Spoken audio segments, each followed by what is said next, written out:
अस्सलामुअलैकुम, कैसे हैं आप सब लोग। उम्मीद करती हूँ आप लोग बिल्कुल खैरियत से होंगे। मैं भी बिल्कुल ठीक हूँ। मैं आप लोगों को अपने new channel English literature corner पे वेलकम कहती हूँ। आज का जो हमारा टॉपिक है उसका नेम है द रेप ऑफ लॉक। इसके अंदर हम लोग देखेंगे कि ये किस तरह से लिखी गई है। ये एक मॉक एपिक पोइम है। सो बगैर टाइम को वेस्ट किए हमें चलना चाहिए अपने टॉपिक की तरफ।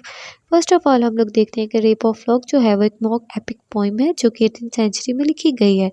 ये एक रियल इंसिडेंट के ऊपर बेस हो रही है। पोप जो है उसने इसको प्रेजेंट किया हाईली एक्सैजरेट वे में। इट मीन्स कि अगर जैसे एक बात होती है वो 10वें बंदे तक पहुंचने तक बहुत अजीब व गरीब और अजीब सी हो जाती है, एग्जैचुरेट हो जाती है। सेम वे ये रियल इंसिडेंट के ऊपर तो बेस है, लेकिन जो पोप है उसने इसको जिस तरह से प्रेजेंट किया है, राइटर जो है उसने जिस तरीके से इसको प्रेजेंट करने की कोशिश की है वो एक एग्जैचुरेटेड वे है, जिसकी वजह से ये जो पोइम है ये मॉक एपिक पोइम बन जाती है। ओके,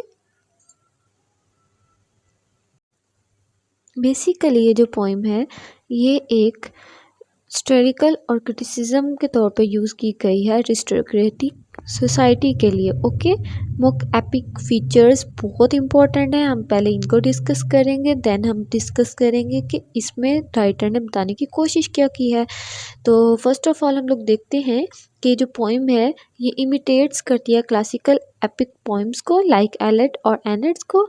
इसके अंदर जो की फीचर्स हैं वो है इन्वोकेशंस। इन्वोकेशन कहते हैं इब्तदाई चीज़ें, इब्तदाई दुआ। ओके, इसके अंदर सुपरनेचुरल मशीनरी का यूज़ किया जाता है, लाइक सेल्व्स और स्पिरिट्स। आई मीन्स के यहाँ पर स्पिरिट्स को बहुत ज़्यादा इम्पोर्टेंस दी जाती है जो मॉक एपिक पोइम होती है। ओके, इसके अंदर हीरोइक टोन होती है, ठीक है।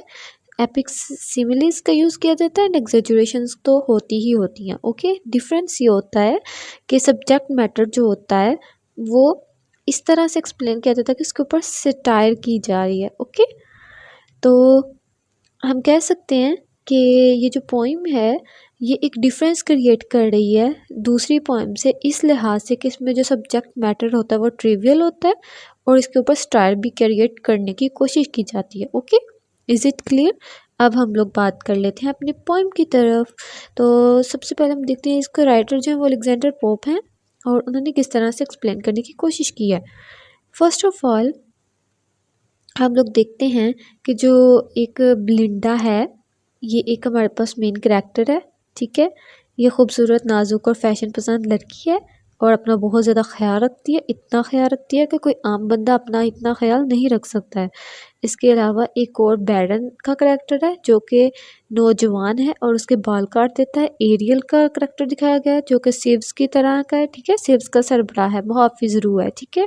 और क्लैरिसा का करैक्टर दिखाया गया जो कि समझदार औरत है और आखिर में नसीहत भी करती है। ओके, फर्स्ट ऑफ ऑल हम लोग देख लेते हैं कैंटो वैन के अंदर क्या कहा गया है। नज़म का आगाज़ जो होता है हमारे पास ब्लिंडा से होता है और ब्लिंडा जो होती है वो सो रही होती है, ठीक है। उसके ख्वाब में जो एक एरियल नाम की रूह होती है वो आती है और उसे ख़बरदार कर देती है और उससे आके कहती है कि तुम्हें आज कोई ख़तरा पेश आ सकता है, ठीक है। तो ये सुनने के बाद जो ब्लिंडा होती है जब वो नींद से बेदार होती है तो वो तैयार होना शुरू हो जाती है, ठीक है। जैसे कोई लोग अपनी जंगों में जाने से पहले अपने हथियार वगैरह पूरे कर लेते हैं, बिल्कुल इसी तरह से वो बहुत अच्छे तरीके से तैयार हो रही है कि ठीक है आज मुझे कोई ख़तरा आने वाला है तो मैं इसका मुकाबला करूँगी। ओके, इसलिए वो तैयार होना शुरू हो जाती है और उसका जो मंज़र है वो इतना इंटरेस्टिंग दिखाया गया है कि देखने वाले लोग उस पर हैरान रह जाते हैं कि कोई इतना भी अपने ऊपर ख्याल करने के लिए बैठा हुआ है।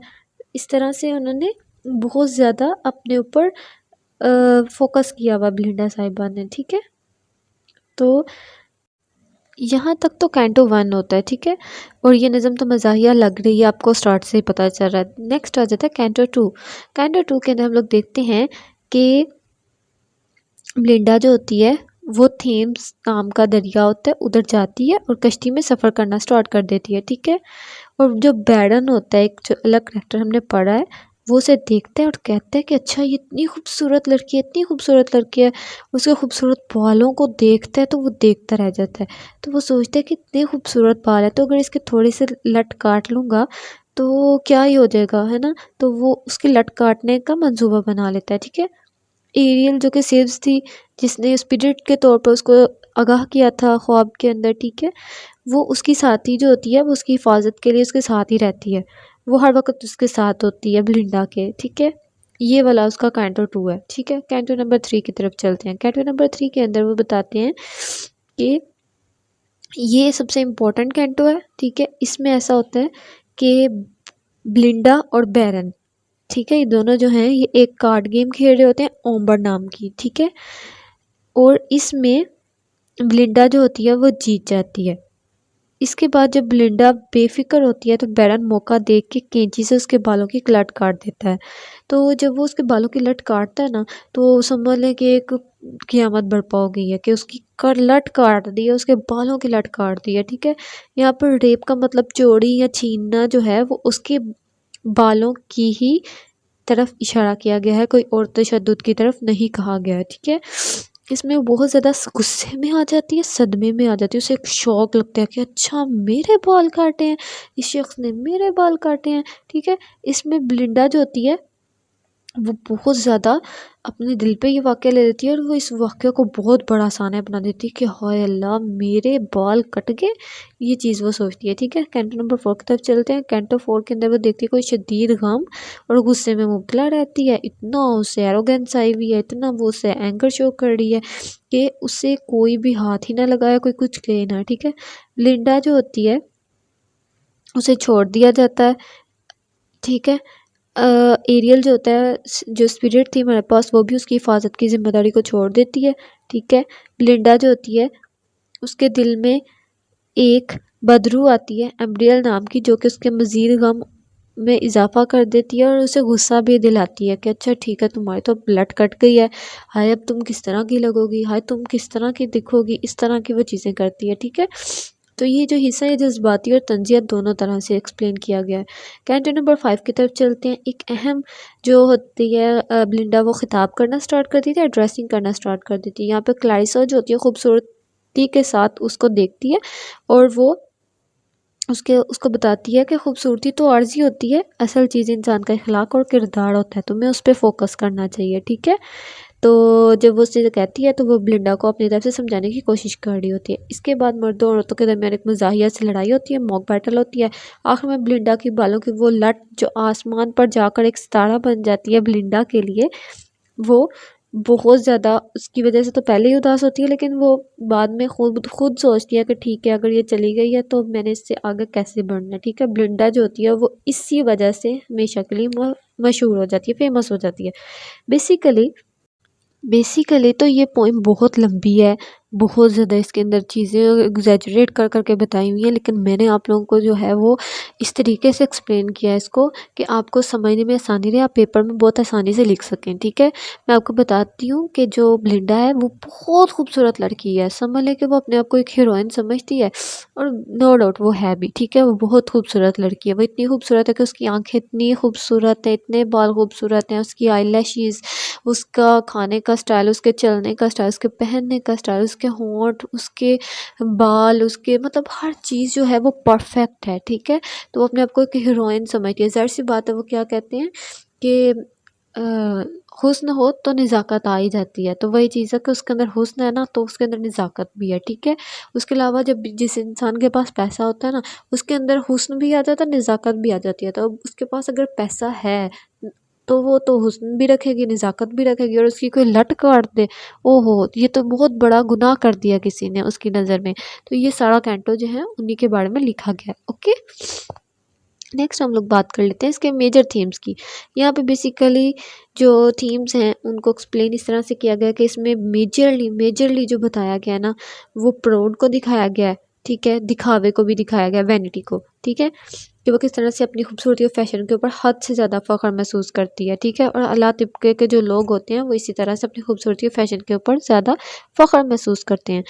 और यहाँ पर जो है वो स्टाइल को यूज़ किया गया है। शायर जो है उसने अपर क्लास के ऊपर बहुत ज़्यादा स्टाइल किया है, उसके फजूल रस्म व रिवाज और सोच के ऊपर भी तंज की है, ठीक है।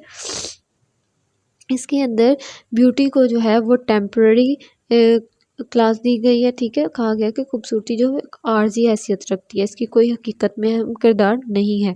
और इसमें ये भी बताया गया है कि किस तरह से एक मामूली से जो वो बाल काटना है उसको बहुत बड़ा मसला बना दिया गया है, ठीक है। यानी छोटे मसले को बड़ा बना दिया गया है जानबूझकर, ताकि उनको इम्पोर्टेंस मिल सके। तो हम कह सकते हैं इसके जो थीम्स है वो हैं vanity and pride, triviality of high society, mockery of aristocracy, beauty is temporary. Okay, these are themes.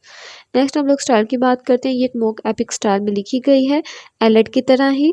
और इसके अंदर जो है सिली इवेंट्स को एक्सप्लेन किया गया है, इसके अंदर ह्यूमर को यूज़ किया गया, सटायर को और एग्जेजरेशंस को। ओके, कंक्लूजन की बात करें तो इसमें बेसिकली हमें बताया गया है कि जो इंसान है उसे छोटी बातों पर ज़्यादा रद्द-ए-अमल नहीं दिखाना चाहिए, उसे अपने जो चीज़ें हैं उन पर काबू करना चाहिए। खूबसूरती जो होती है वो अहम किरदार अदा करती है, लेकिन इखलाक जो है वो उससे भी ज़्यादा इम्पोर्टेंट होता है। ओके, ये जो है ये एक बहुत समझ लें कि अच्छे अंदाज में राइटर ने एक्सप्लेन किया गया कि माशरे के अंदर किस तरह की वीकनेसेस पाई जा रही हैं, किस तरह से लोग जो हैं वो सिर्फ अपने आप को ही इम्पोर्टेंस देते चले जा रहे हैं, दूसरों की तरफ देखते ही नहीं हैं। ये सारा कुछ राइटर ने इसके अंदर एक्सप्लेन करने की कोशिश की है।